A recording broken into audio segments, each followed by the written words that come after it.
어제는 한국에 있는 베스트 프렌드가 한 장의 사진을 카톡으로 보내왔습니다. 초등학교 예비 소집이 있었나 봅니다. 몇 년 전에 현대 의료기술을 총동원하여 얻은 귀한 쌍둥이 아들과 함께 학교 운동장에서 찍은 사진이었습니다. 친구들은 자식들을 대학에 보내기 시작했는데 나이 50의 초등학교 입학이라니 하며 부담을 가질 만한데 귀한 자식이 잘 커져서 초등학교 입학하는 기쁨에 비하면 아무것도 아닌가 봅니다. 사진을 보니 옛날에 흰 수건을 가슴에 붙이고 엄마의 손을 잡고 국민학교 운동장에 줄을 서던 저의 학교 첫날이 생각이 났습니다. 인생 사진. 언제부턴가 한국 사람들은 여행, 책, 만남, 장소 등의 단어들에 인생이란 말을 붙이기 시작했습니다. 드물게 일어나는 사건 혹은 삶의 큰 전환을 준 계기, 다른 것들과 비교할 수 없는 무엇을 설명할 때 그렇게 표현하기 시작했습니다. 인생 여행이면 두고두고 잊지 못하는 여행에 인생이라는 라벨을 붙이는 것이지요. 인생 만남은 부부의 첫 만남 같은 순간을 뜻할 것입니다. 책에도 인생책이 있습니다. 오늘은 저의 인생책 한 권을 소개하려 합니다. 바로 엘렌 화이트이 쓴 교육이라는 책입니다. 2006년에 미국으로 홀로 비행기를 타고 이민 올 때 준비한 짐은 딱 2개. 큰 여행용 가방 하나와 어깨에 쉽게 메고 다니는 작은 가방 하나였습니다. 아무리 혼자 사는 몸이었지만 2개의 가방에 담을 물건들을 선택하는 것은 쉽지 않았습니다. 교회 갈 때 입을 양복 1벌, 구두 1컬레, 옷 몇 벌, 컴퓨터. 서재에서 함께 동행하기로 선택받은 책은 딱 3권이었습니다. 성경책, 구속의 역사, 그리고 나의 인생책 교육입니다. 그만큼 이 책 교육은 제게 사랑을 받아왔습니다.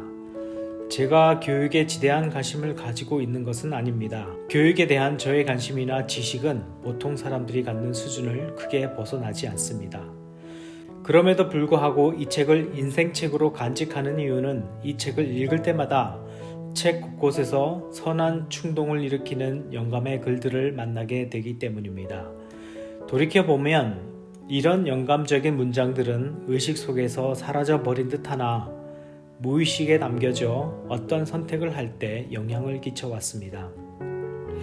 저자는 교육이라는 것이 어떤 지식이나 기술을 배워서 취직을 준비하는 수준의 개념이 아니라 하나님이 우리를 위해 베푸시는 구속과 같은 개념이라고 말합니다.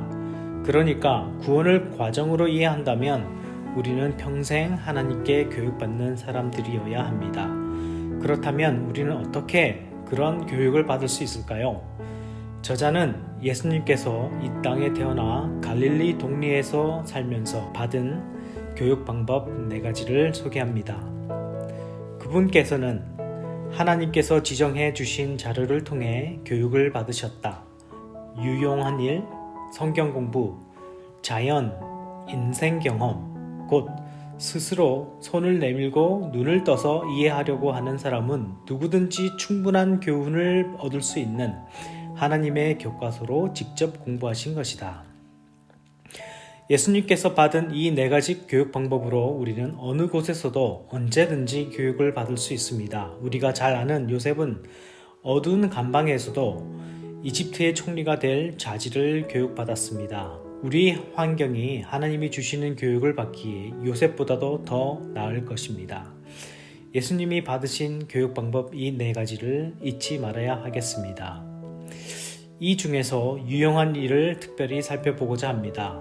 유용한 일.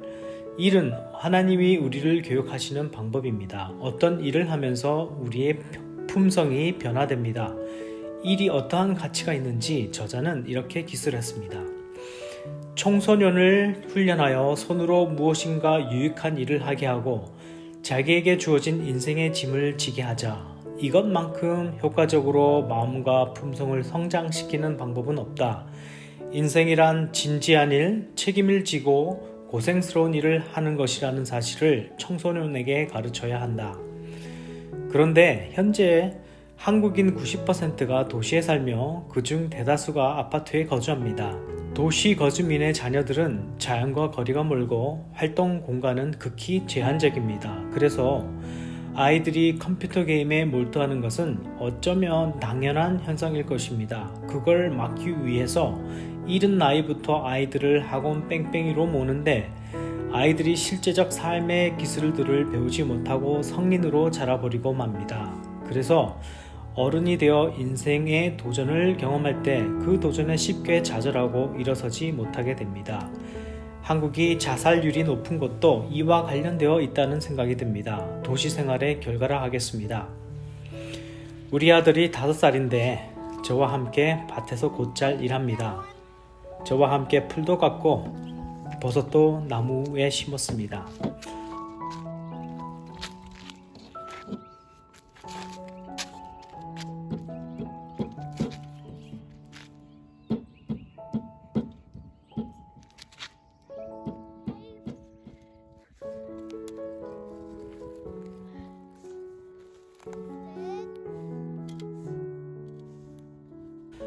새해에는 블랙베리를 수확해서 근처의 파머스 마켓으로 가서 같이 팔아볼까 계획 중에 있습니다.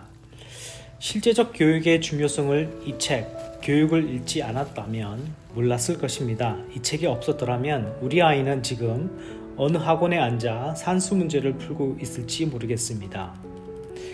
아이들을 오랫동안 실내에 가두어서는 안 된다. 신체 발육의 기초가 충분히 이루어질 때까지는 공부에 너무 몰두하게 해서는 안 된다. 8세부터 10세까지 어린이에게는 밭과 정원이 제일 좋은 교실이요, 만물이 제일 좋은 교과서이다.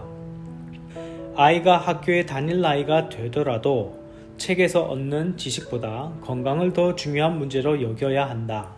아이를 육체와 지능 발육에 가장 적합한 환경에 두어야 한다. 이 진술은 오늘날 뇌과학계에서 증명되고 있습니다.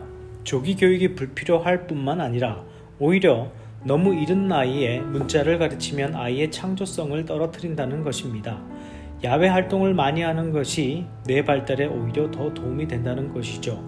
세계에서 공부를 제일 잘하는 아이들이라면 핀란드 아이들을 꼽습니다. 핀란드에서는 8세까지 알파벳을 가르치는 것을 법으로 금지했다고 하죠. 아들이 작년에 5세가 되어 유치원에 보내기 시작했습니다. 학교를 선택할 때 야외 활동을 가장 많이 시키는 곳을 최선의 학교로 보았습니다. 지금 아들이 다니는 학교는 포레스트 커리큘럼이라고 하여 학교 시간의 70%를 교실 밖에서 보내도록 정해놓았습니다. 근처에 이런 학교가 있는 것은 행운이죠. 이 책에서 아주 많이 인용되는 부분을 나누고자 합니다. 인류의 가장 큰 결핍은 인물의 부족이다.